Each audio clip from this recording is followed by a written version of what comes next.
Greetings, old school magic players, and welcome to the Four Horsemen.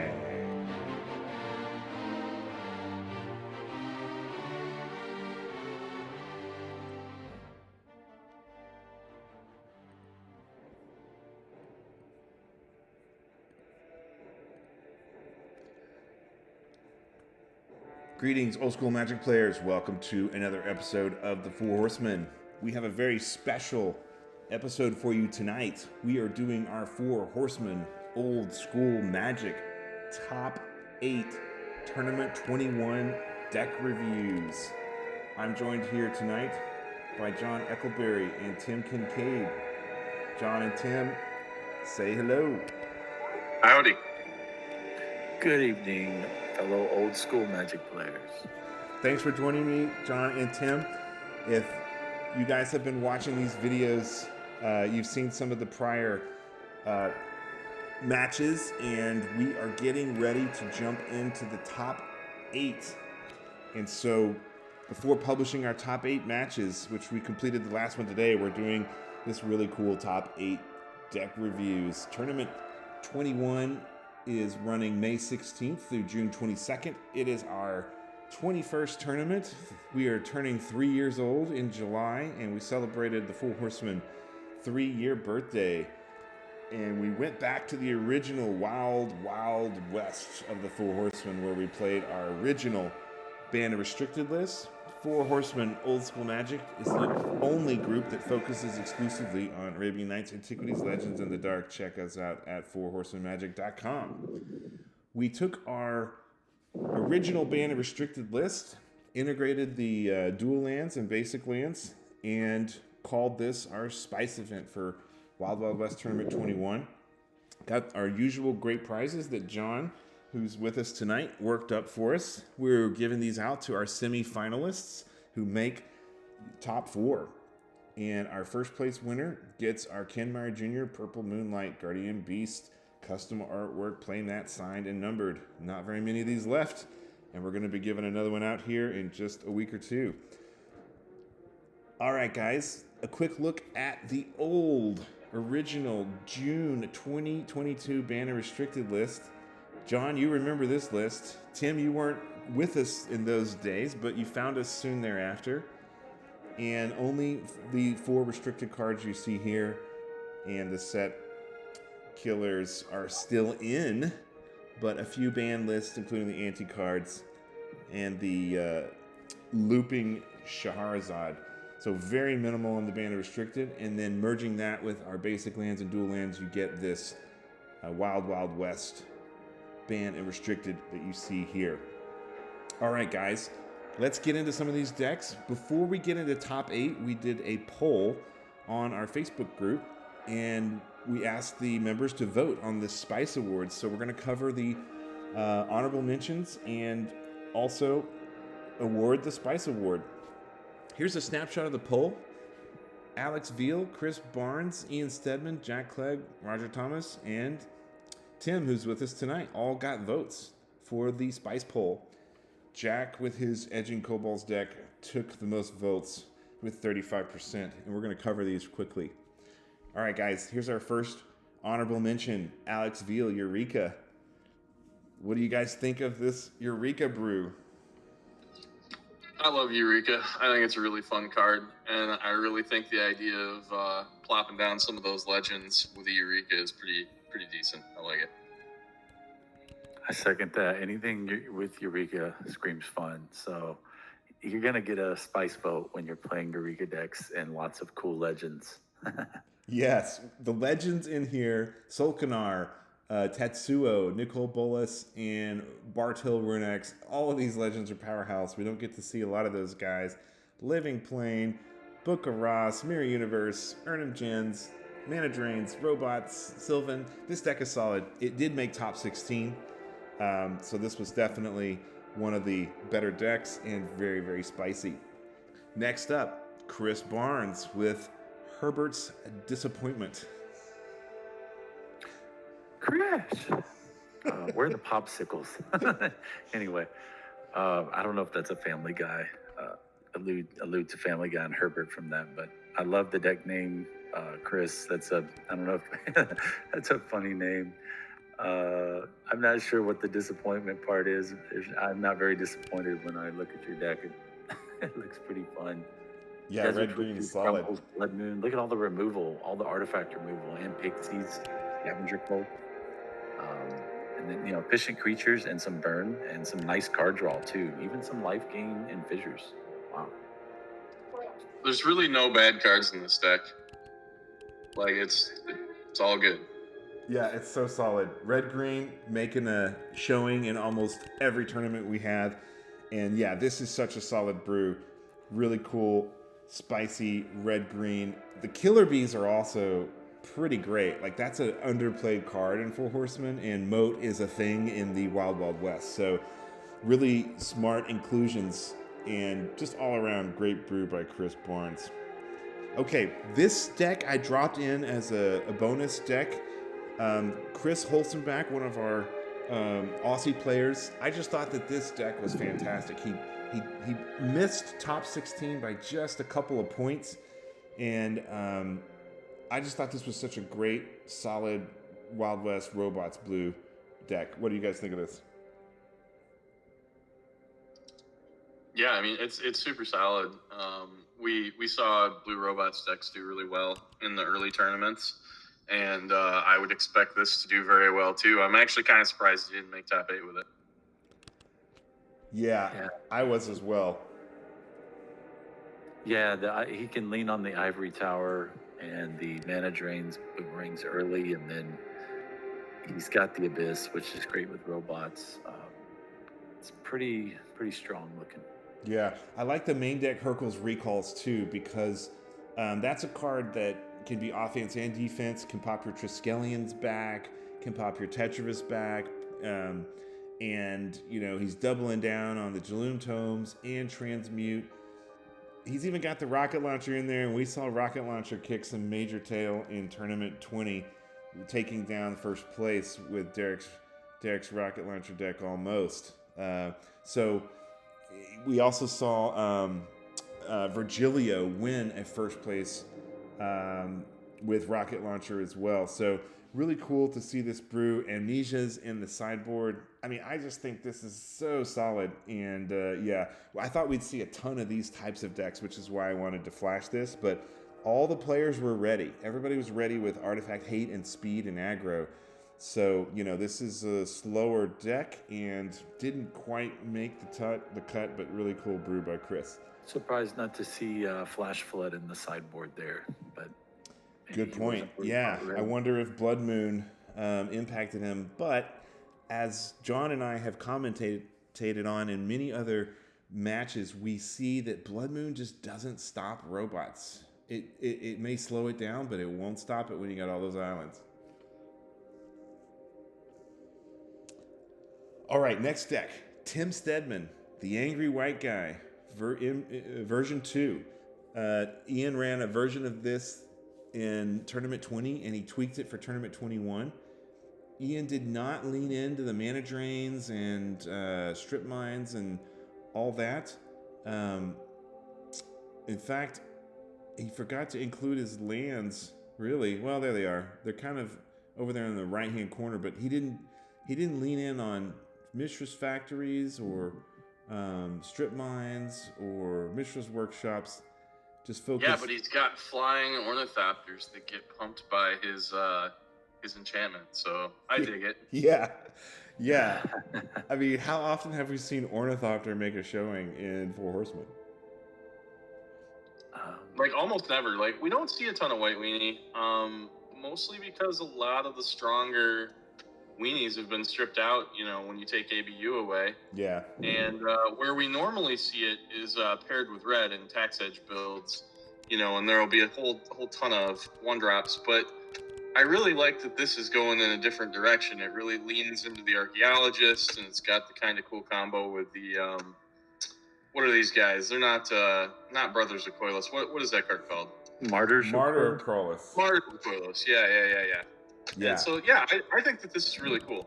It's such a cool brew. We haven't seen anything quite like this with the Armageddon clocks, and the Martyr of Krallis has not really shown up much at all. But yeah, the angelic voices in the upper right give all the white and artifact creatures +1/+1 as long as that's all you control. So those martyrs get huge. Ian was actually in my group, and he kicked my butt with his deck. I won the first match, and he just crushed me in games 2 and 3. Or actually, no, wait a minute. I don't think I won a single match against him, if I remember. He just swept me 2-0. So this was a really spicy, cool, solid brew, and Ian got some votes for that in the poll. Next deck, Jack Clegg's Edging Kobolds. What do you guys think of this brew?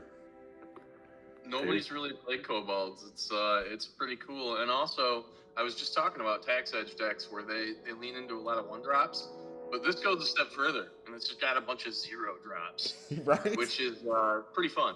Yeah, it's so cool. Like we saw Philippe Bizian, who really worked hard on his tax edge deck, taking it to the finals, I believe 3 times in the last 21 tournaments, and not clinching a first place win with it, but getting second over and over. And here, Jack, you're right, he's come up with a new strategy that takes that deck even further and much more competitive with these 0-drops. Yeah, imagine winning the game with the bloodlusted kobolds of Kirkheap. That is awesome, right? He only needs 1 or 2 lands to operate this deck. Another deck that's not leaning into things like, workshops and mistress factories and stuff like that. He's got the strip mines and then just, basic lands and the plateaus. Main decking things like Winds of Change, which, Tim, you leaned into. And he's going all in on the combo. He didn't short 3 edge or 3 land tax or 3 winds. He went all in 4 of each of those, and those 4 bloodlust plus 4 main deck divine offering. So really cool brew, great sideboard as well, lots of artifact hate, and he's really set up extremely well. And Jack has also made top 8 with this deck. So well, and the beauty of those 0-drops too is, like, when you're playing this deck and you're trying to only have like 1 or 2 lands out, you really need to make sure that your mana is correct.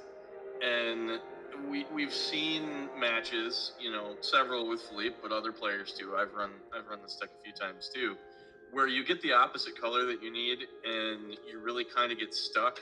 And you don't want to get stuck early with this deck. You want to be playing stuff, but there's no mana requirements for those 0 guys. So, like, you don't have to worry about whether or not you have a mountain or a plains in your opening hand. I mean, you're going to want white for the lands that, or the, I'm sorry, not the lands that, the land tax.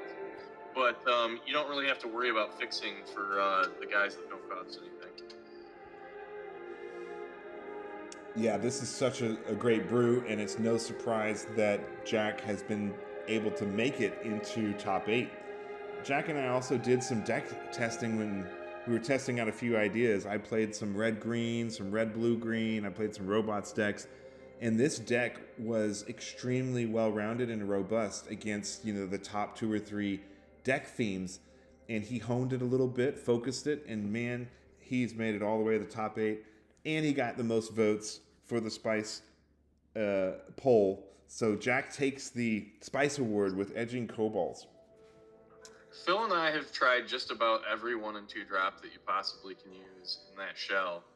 And at one point, we kind of landed on maybe wanting to play a couple copies of Osai Vultures to get that flying to deliver a Bloodlust. But you can do that with the Ornithopter there. It's pretty. Yeah, super solid and extremely well thought out. Great strategy, super mana curve. It's got all the elements, and congrats to Jack for not only making top 8 with this, but doing something spicy and winning the Spice Award with Edging Kobolds.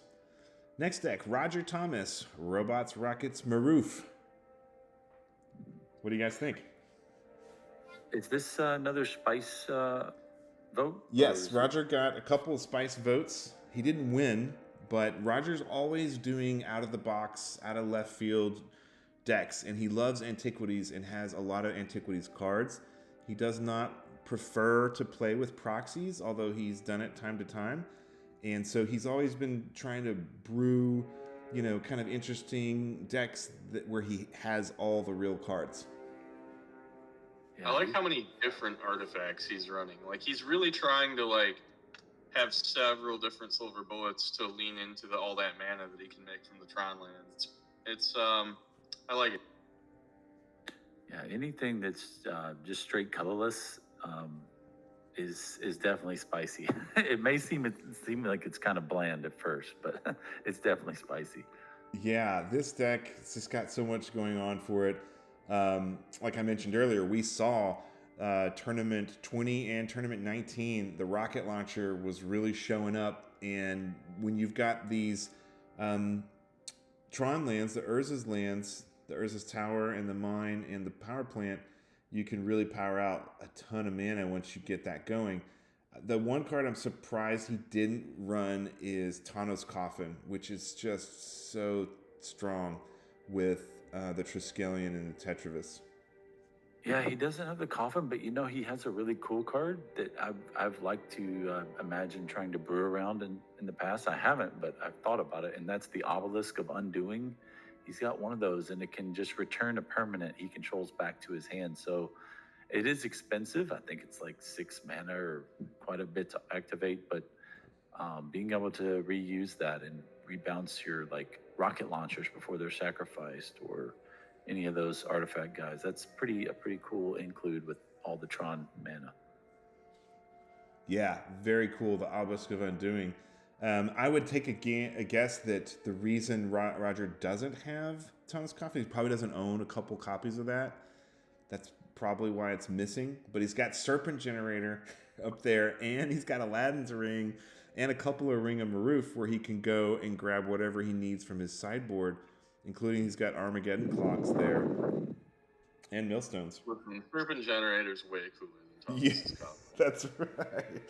Yeah, so super cool spicy brew. Plus he's running 4 deserts, which I think is very cool. He's got the 4 factories, the 4, workshops. So not workshops, Mazavith, and the 4 strip mines. So he's got the lands to kind of have some defense and let him establish the Tron. Really cool brew. One of the problems in the Wild West was that everybody wanted to, there were so many lands that you wanted to run 4 copies of that it really was making it almost hard to brew decks because you'd have to sacrifice some of them. But when you play colorless like this, you can just play them all. He has no qualms playing 4 of everything. Yeah. I think Blood Moon would be the big challenge for him if he doesn't have a lot of lands out and he gets Blood Moon dropped early. That could really shut this deck down. All right, Super Spicy Blue by Roger Thomas, long-term 4 Horsemen player and supporter. Thanks for playing with us, Roger, and congrats on making the Spice nomination honorable mention. Okay, last deck. It's yours truly, Tim Kincaid. Chains. Tim, what do you want to say about your deck? I jokingly joked around with some of my opponents, and I was calling it the winds of chains. You got to put wind in your sail. That's right. Chains, and you notice even the art on the Chains of Mephistopheles. The guy has these giant wings behind him. They almost look like boat sails, to wind in your sails. But anyway, my idea was that I assumed that people would be trying to be on things like Ivory Tower, trying to gain lots of life and play some expensive enchantments like Moat or the Abyss that would shut down my attempt to be aggressive with these little guys, elves, apes, pixies, and Urnums factories as well. And I thought, okay, if I can just make them discard their hand after I drop a few creatures, or play a Nether Void, or slow them down with blights and strip mines, I could keep them off a Moat or the Abyss and possibly just dump their hand to the chains, and then Ivory Tower wouldn't be a factor. And also I hope to possibly do the little bit more splash damage, just chip damage to finish off my opponent with Underworld Dreams or the Rack after discarding their hands. So, yeah. Well, you got at least a couple nominations on the poll. and we've seen a few chains of Mephistopheles decks in the past. There were some in Tournament 1. You guys did some of the Tournament 1 deck reviews with me. We saw a few there. And not sure if any of those were inspiring to you, Tim? Yeah, I played a deck like this, though, probably, I don't know, it's been 2.5 years ago at a Winter Derby online, and Chains of Mephistopheles was always just one of these, like, just cards full of, like, lore, and it was just such a cool card. It was a card you hardly ever saw as a kid back in the 90s that I didn't know many people that had it. And it was a card I always wanted to play with, and now that I'm a magic dad, I can, I can afford to do these kind of things and have fun with things like this that I didn't get to do when I was a kid. So, yeah, I remember seeing it in the original Wild West video with you guys, and yeah, it might have helped sway me a little bit into running something like this. Cool. Well, you also made top 8, and this deck kicked my butt. Tim and I were in the same group along with Ian and several other folks. And man, when you can drop a turn, 2 chains of Mephistopheles and a turn 3 wins a change and you lose your whole hand, it's just game over for you. And meanwhile, Tim, you got these weenie guys, the elves, the card apes, and the Argothian pixies. So plus you got factories, so you don't really care if you have to drop a couple of cards if your opponent gets mind twisted, basically. Yeah, right. I've got the early drops. I've got some little guys that can come down the first couple of turns and the factories, like you said. But really, I was just like, how are you going to beat people that can play Sylvan Library consistently on turn 2 or Land Tax Ivory Tower consistently by the second turn? And yeah, so that was kind of my idea to try to combat it. But really cool brew, Tim, and you got votes on the Spice Award as well as making top 8. So fantastic deck, really nicely there is put one together. card in the sideboard I wanted to take note of. I don't know if you guys saw that card, the Artifact. Yeah, the Stalking Stones. Is that what that is? You see that, John? Do you see what the artwork is on that? Have you guys ever? I've never thought about it. It's like stalactites or stalagmites from the caves. It's Stonehenge, isn't it? Well, it is, but notice the moon in the background. It's a blood red moon. Oh, okay, that's cool. And so I thought, how am I going to deal with Blood Moon with the deck? And it gets around Blood Moon, so like that's kind of a cool like little Easter egg, because that color filters, right, for whatever color you want. Yeah, right. So I only had 2 basic forests, 2 basic swamps. Maybe I'd have an elf out to give a black or some of those and that card can just, if they play a Blood Moon, I've got tons of red mana access, but it's going to be difficult to get double black for Blight, triple black for Underworld, or the green mana. And it's like, okay, if I just get this one card against a Blood Moon deck, I thought in theory it could be a neat thing to help combat that. Man, that's really Did you ever bring it in? I never played against anybody with Blood Moon. I had one opponent that was running main deck Blood Moon. He didn't draw it. And I told him after sideboard that I'm kind of been scared of Blood Moon, but I haven't encountered it yet. And he told me later he sideboarded out his Blood Moons against me for some. But anyway, so I never saw it, never played against it. Man, that's really cool. And that's really insightful, noticing the red Blood Moon in the artwork. I wonder if that was planned. Is it the same artist, the Stalking Stones and Blood Moon? I did not look to see if it was the same artist. I'm not sure. Well, super cool brew, and I really like the Blight's main deck too. That was really smart. So you can take out things like other Maze of Ith, the library. I think they're both Tom Wannerstrand, but I'd have to check. Yeah, maybe you can check for us, John. Yeah, I love those Blights to take out other factories, other lands like library, Maze of Ith, workshop. Really smart to include those. Yeah, it was good against all that, but not great against land tax. Yeah, that's a tough one. Well, super cool brew, Tim, and nice you get to comment on your own deck. All right, guys, that brings us to the next part of the video. Now we're going to get into our top 8 deck reviews. All right, here's a look at the brackets. And if you've been following along the videos, you've probably seen some of our group matches and 1 or 2 of the top 16. We're going to be covering these 8 decks next. We've actually hit on a couple of them who also got Spice Award nominations. first off, Tim Kincaid versus Lucas Santos.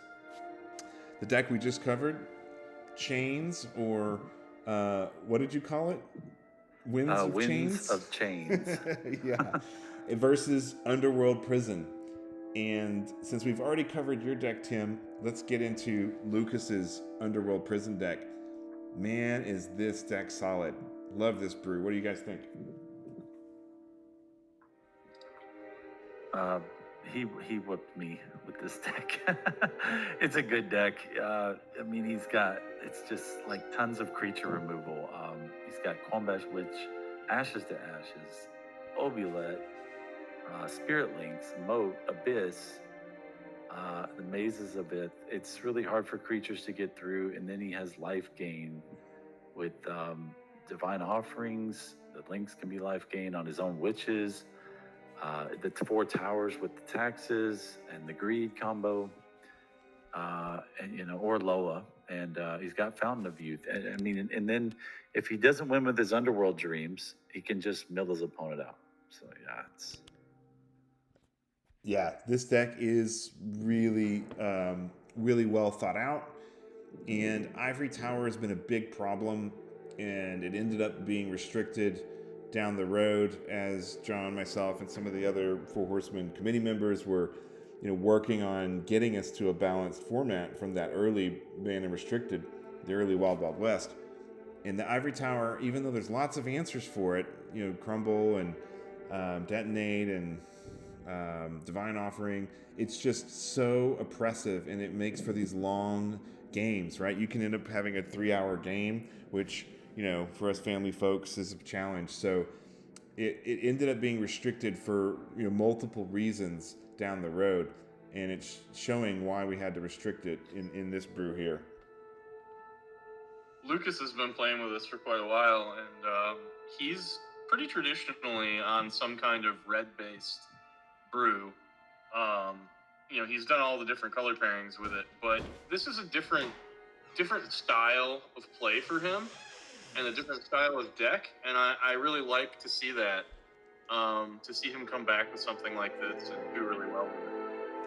Yeah, he made the comment today when we were recording the match, and Tim, you kind of gave a spoiler away there, but he mentioned that he's always played aggro decks, different versions of aggro decks, and this was his first attempt at a control deck. And it doesn't have blue at that. So he talked a lot about how he had to practice a lot and how he struggled with switching the mindset and the strategy to control. Well, it appears that he did okay. So I'm really glad. Yeah, super spicy brew.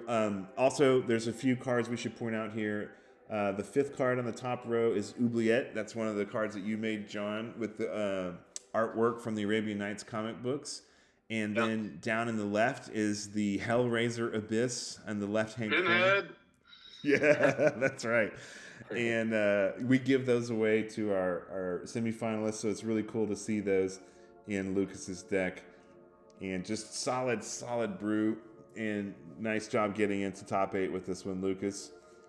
Underworld Prison. Nice deck. Okay, next batch, Brian Burrow versus Derek Saylor. Another couple guys that have been playing with us for quite some time. Brian Burrow has a deck called Fireflight, and Derek has a deck called Counter Trike. Let's start with Brian's deck. Red-blue, Fireflight. What do you guys think? Brian's been on red-blue in all the formats he plays in, all the niche or old school formats. Some version of this deck. I mean, obviously he has access to different cards in different little niche formats, but he's been tweaking this for quite a while. So you do see different things show up, and you see a little off the wall cards sometimes, but this one's a little more straightforward. I mean, I don't see too many surprises in here. This is just pretty much the cream of the crop for these colors. Obviously he's going to play a bunch of counter spells. I only see 2 mana drains, which is really interesting. I mean, maybe he only had two and he's not playing with any proxies, or maybe he, for whatever reason, decided that since he's two color, he wanted to have those flash counters main instead because they're a little easier to cast. But yeah, this is it's pretty solid either way. Yeah, John pretty much touched on it. A lot of the things I might have mentioned, did a nice job with that. But I was going to say that I was really thinking on running something right up, just real similar to this, just a red-blue. A lot of the similar cards that Brian picked, but I was going to run Blood Moon's main deck. It looks like he has them in the sideboard. And he's got Artifact Blast main deck. I think that's a pretty cool card. It's either going to be great or dead, but usually probably really good, I think, in the Wild West. So I think in this environment, there's just so many artifacts coming down, and so many trikes. They're just everywhere, and having that extra counter magic's cool. This deck looks a lot like the deck I played way back in tournament number 2. Yeah, it does kind of remind me of that deck, and we covered your deck in the well, no, we didn't cover that one, but we covered some similar red blue. Red blue, red green blue has been probably the most commonly played for Horsemen decks since tournament 1. And Brian has also played red green, and I think he's played red green blue. He's been playing for, I don't know, maybe the last 5 or 6 tournaments. And he's really, I think he's really focused, like you said, John. He's honed his deck. He's struggled to make it into top 8 previously. And I think, if I'm not mistaken, this is his first top 8 qualifier. And we had 36 people in this tournament, and these decks are tough. So hats off to Brian. He's really honed his game, and this deck, Fireflight, is spot on. All right, let's go to Derek Saylor's deck. Derek has made, I believe, second place a couple times, and he's been making top 8. He's also had some spicy brews and done some kind of out of left field stuff, but he's really buckled down with focus and a really solid strategy with this counter-trike deck.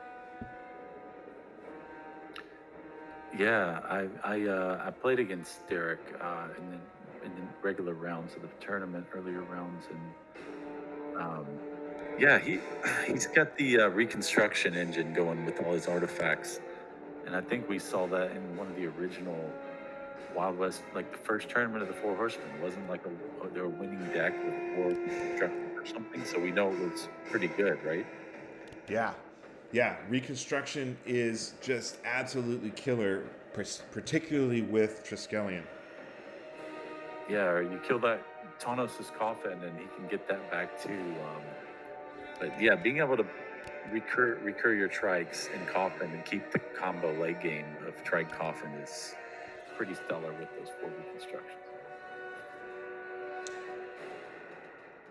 It happened to be kind of a bad matchup, I think, against my Winds of Change deck. Winds of Chains, that is. Because he has some expensive spells, and the Blights, the Strip Mines just really did work against this mana base, the workshops, the other factories.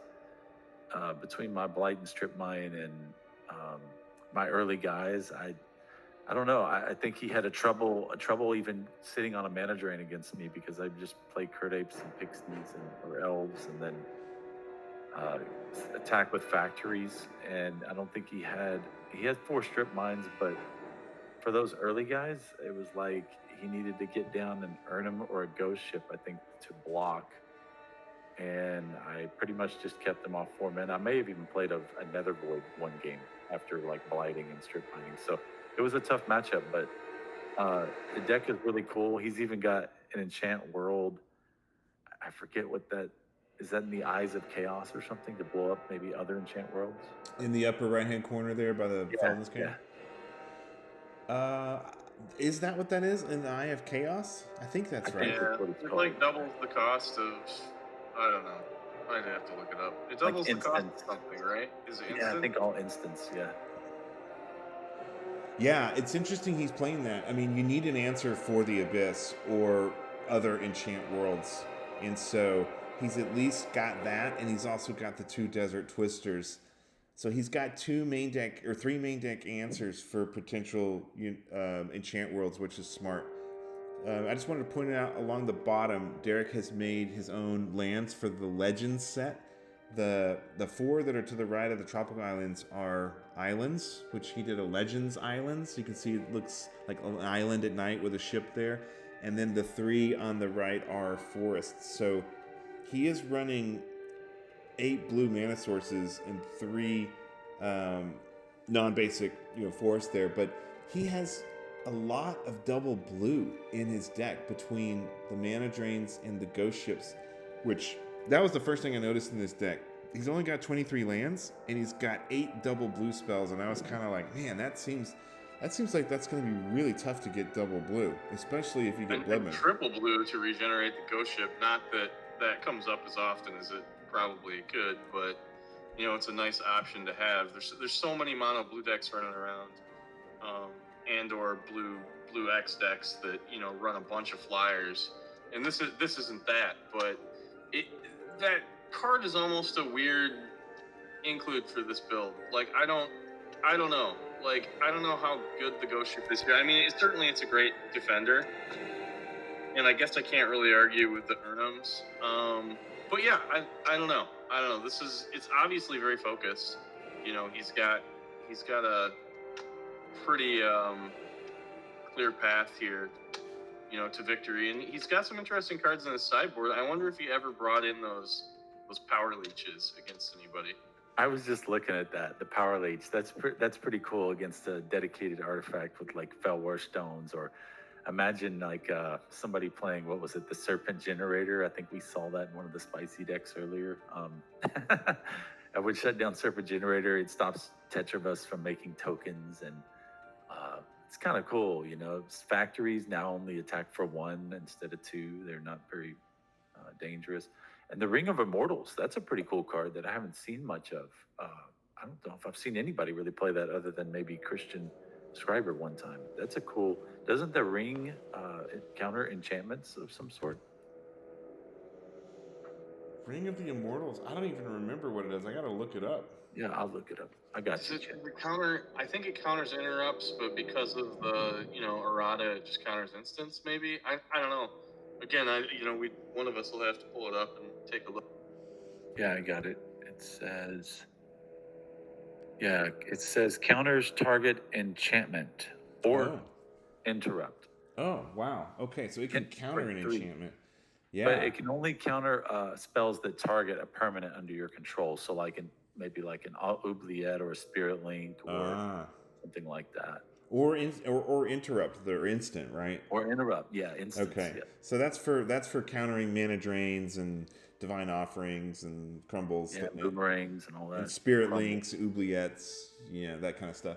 Well, obviously, really cool brew. Derek got some votes in the Spice Award for this deck, and he also made it into top 8 with this deck, and he's done quite well with this brew. Really spicy, cool brew for top 8 Derek Saylor with Counter Trike.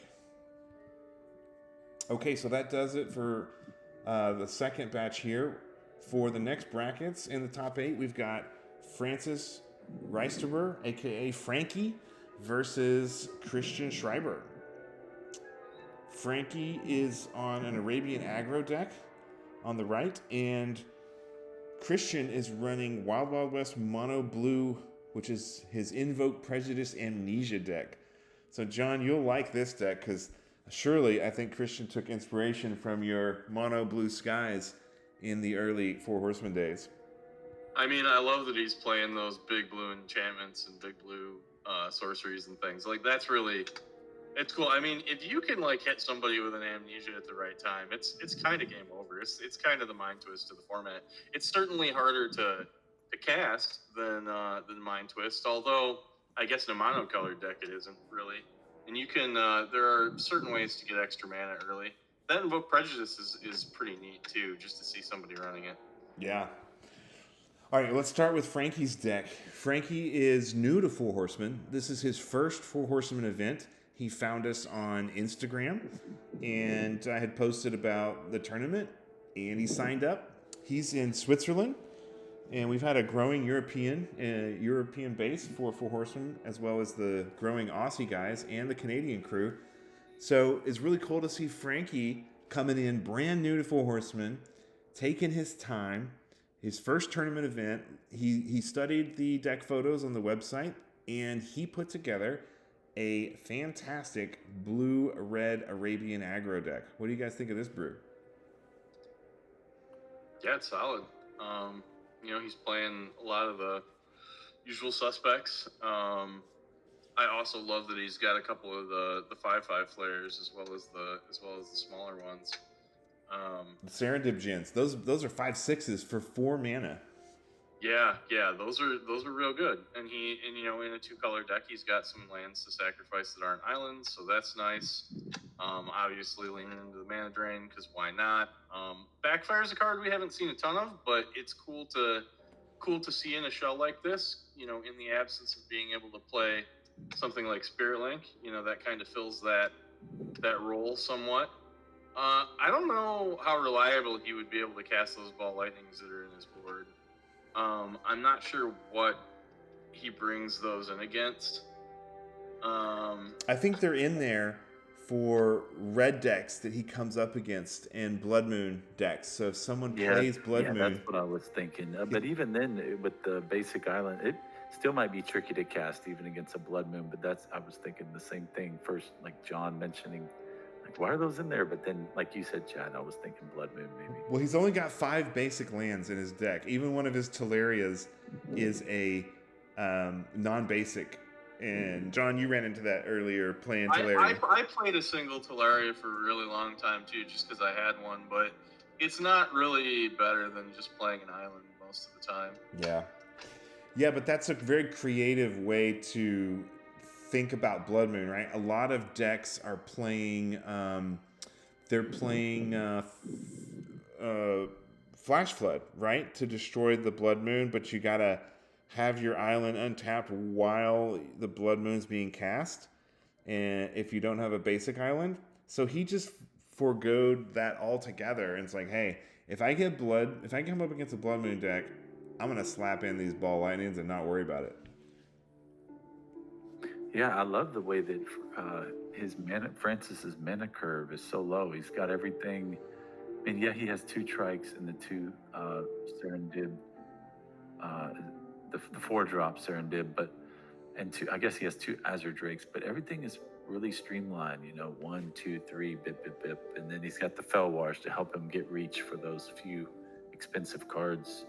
And once again, here we see the Artifact Blast main deck. So for his first tournament, he seemed to really get that some of these cards would be very effective, like the Boomerang, the Flash Counter, the Artifact Blast, and put those key removal cards in a shell with some Arabian guys and Unstable Mutations, and you've got a pretty good deck.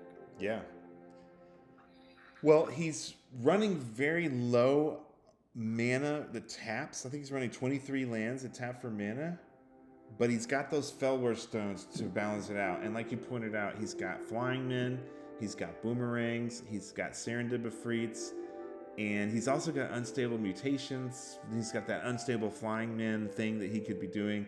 The one card he's not playing that I would like to see, maybe perhaps instead of those backfires, is the Bloodlust. He could finish this out with a little more aggression just by popping those 2 backfires out and maybe putting in a couple Bloodlust. Yeah, at the end of the day, I don't think Backfire is a very good card. It allows them to just elect to not attack with it or whatever. I would also rather see Bloodlust there, but I mean that's a pretty minor qualm and a really nice list. Or another answer instead of Backfire would be Remove Soul. We've seen Remove Soul be unbelievably effective. Oh yeah. Yeah, but regardless, this deck is just so solid, and for a first-time player, just kind of I'm really impressed with Frankie's brew, and I'll be really excited to see what he's going to come up with in the next event. So hats off to you, Frankie, for coming up with this red-blue Arabian aggro deck and making top 8 in your first event.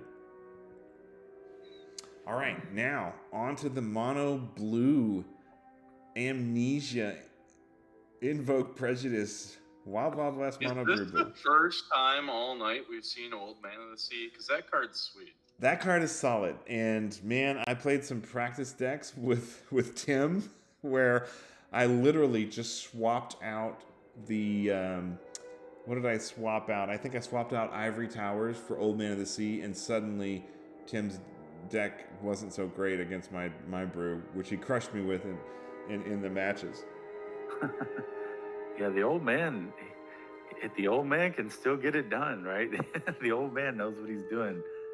I don't know. We seem to see him a lot in the traditional random restricted list tournaments. Yeah, but John's got a good point. Year and a half. We've seen blue in several of these decks, but Old Man has not made a showing.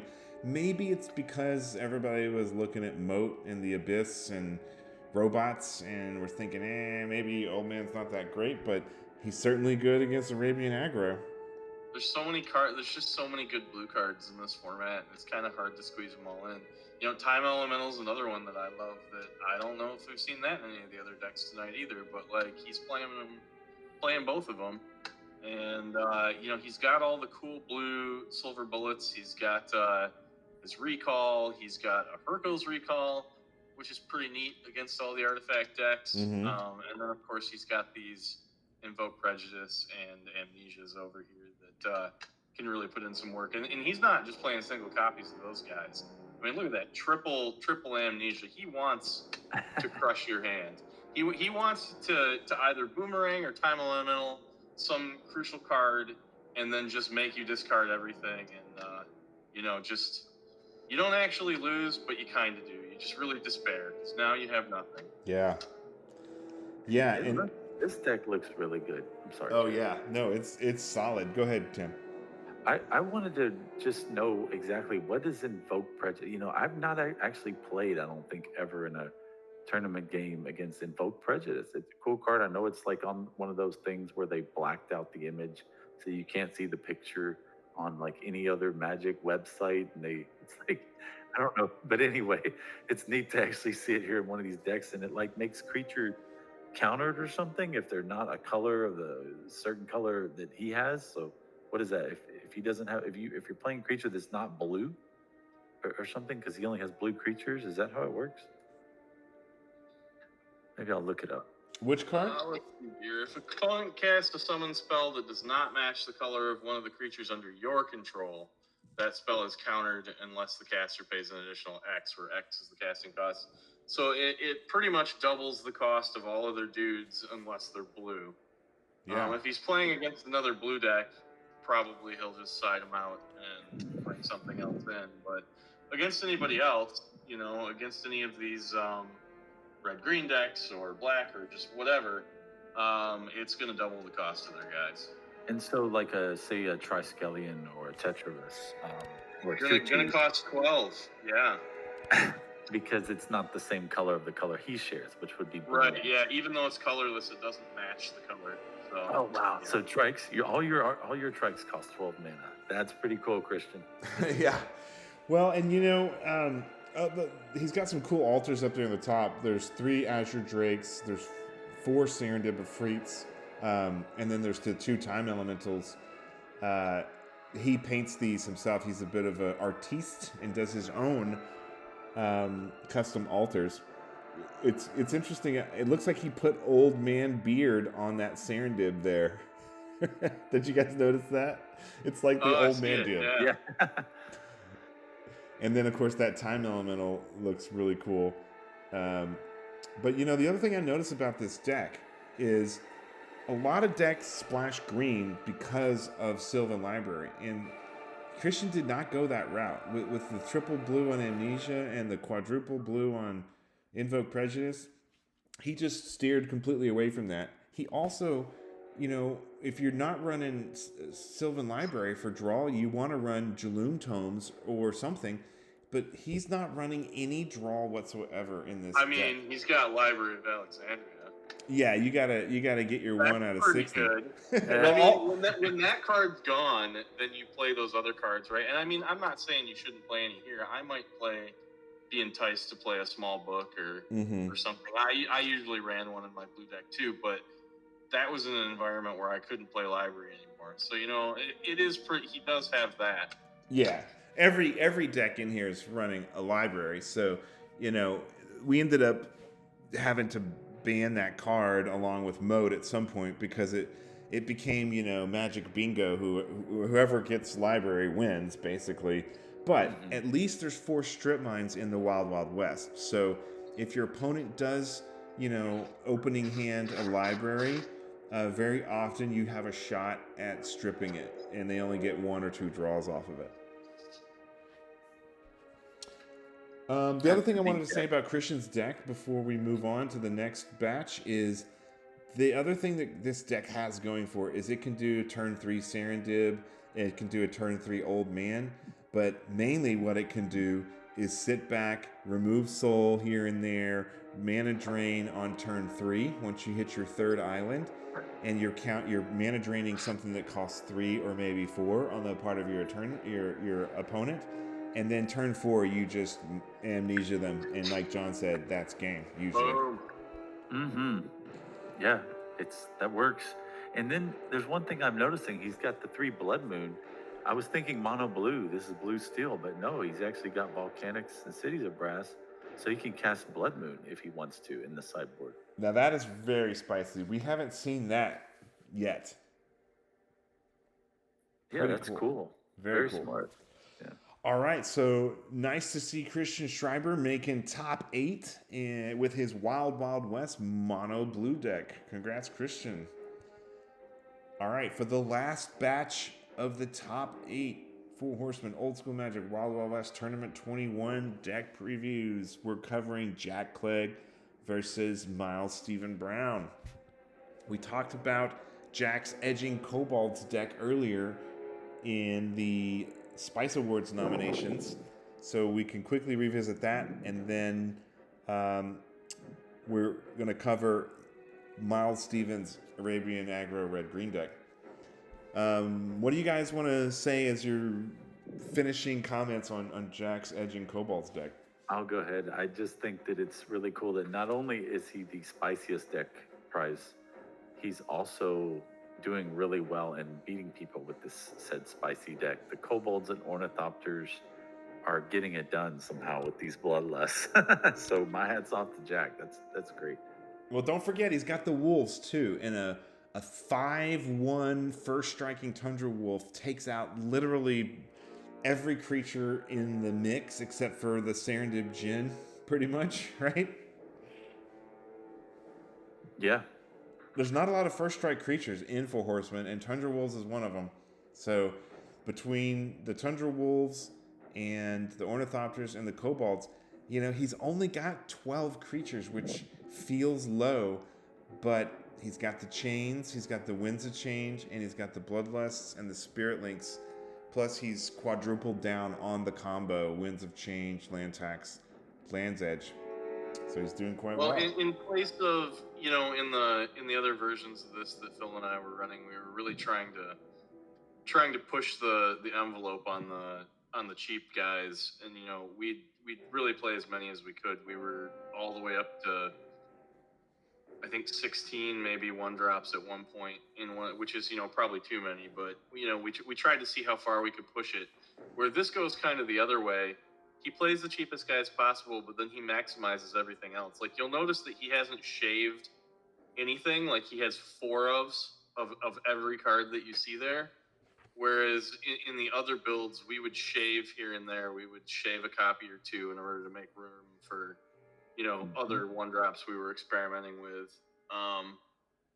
Whereas this is very consistent because it's just 4, 4, 4, 4, 4, 4 across the board. Yeah, such a cool deck, and man, is Jack kicking butt with this thing. He, like I said, I did do some practice matches with him, and he honed this thing, and he's performing quite well. So hats off to you, Jack, for making top 8 with Edging Kobolds. for the last deck of the evening, Miles Stephen Brown's Kiss My Ape is what he called this deck. I had an Arabian aggro on the title slide earlier. I need to fix that. But he also has a hilarious deck name, Kiss My Ape. What do you guys think of this brew? He opted for the fire sprites over the pixies in the main board, which is kind of interesting. I think the pixies are pretty good. But at the same time, flying's good, and color fixing's good. So, I don't object to that card. We just don't see it a ton. It's kind of a card that people feel like maybe they don't quite have room for. But, it delivers a bloodlust in the air, just like those other flying creatures we were talking about. And certainly the other 1-drops he's playing are all pretty good. Mana fixing, Curd Ape, and blown up artifacts is all solid. So this is pretty good. There's just no bad cards here. These are all solid, efficient cards. Yeah, I looking at Steven's deck, and you said this was his first tournament, right, Chad? Yeah. So Miles Stephen Brown also, I think he might have found us on Discord, or maybe also on. Actually, no, I remember now. He signed up from the Facebook event, which I do those public Facebook events, and he found us on there, signed up, and yes, this is his first event, and he's gone with red green, which honestly that's what we see for almost every new player who comes to Four Horsemen and haven't, dived into all the different brews. It's the easiest deck to afford if you want to play with real cards. He's got some proxies here, but it's also, I think, one of the easiest strategies to mount against, a lot of the different Four Horsemen variety decks. So I just think that this is a extremely well-rounded and very robust, top-notch red-green deck. The sprites work with the Pendelhavens too, which is nice. So that is another plus in their favor. The fact that it was Steven's first tournament and he did so, I really like what he's done here. It's similar to the build that I ran with my Winds of Chains, as far as the aggro suite. The only card I had is I think I had like Pixie's main deck and didn't have Scavenger Folk, but the fact that he put Pixie's board and Fire Sprite's main deck, like John was mentioning, I almost wish I had done that now, knowing what I know about the Wild West format with modes, and being able to just have that Pixie attack for 1 every turn, even with a mode in play, and then you can Bloodlust it later or Pendelhaven it. I almost wish I would have leaned into the Fire Sprite, because they also fix your mana to help you get the red too, which is kind of cool. Yeah. I wish I had maybe played that and just put the Pixie sideboard. That's pretty cool. Yeah, and I love how he's really doubled down on Scavenger Folk, and Detonate and Shatterstorm main decks. He did go for Artifact Blast in the side, along with the Pixies and the Desert Twisters and the 4 active volcanoes. Like, his sideboard's really pretty solid as well. Yes, it is. It looks really good. Nice deck, Steven, for your first tournament. Miles Stephen Brown, Kiss My Ape, making top 8 with his spicy brew in his first tournament in Four Horsemen Wild Wild West, Tournament 21. And that brings us to the wrap up of the top 8. Tim Kincaid, Luke Santos, Brian Burrow, Derek Saylor, Frankie Reisterber, Christian Schreiber, Jack Clegg, and Miles Stephen Brown all hitting top 8 in Tournament 21. So we'll be wrapping up the video for tonight. We hope you will stay with us and check out the next videos. We're going to be doing the top 8 quarterfinals matches as our next tournament videos. Check those out. And with that, we'll sign off for the evening. Thanks for joining us. Tim, John, thank you for commentating with me on the decks. It was a pleasure. Good night. Yeah, thanks for having us. All right. We'll see everybody next time.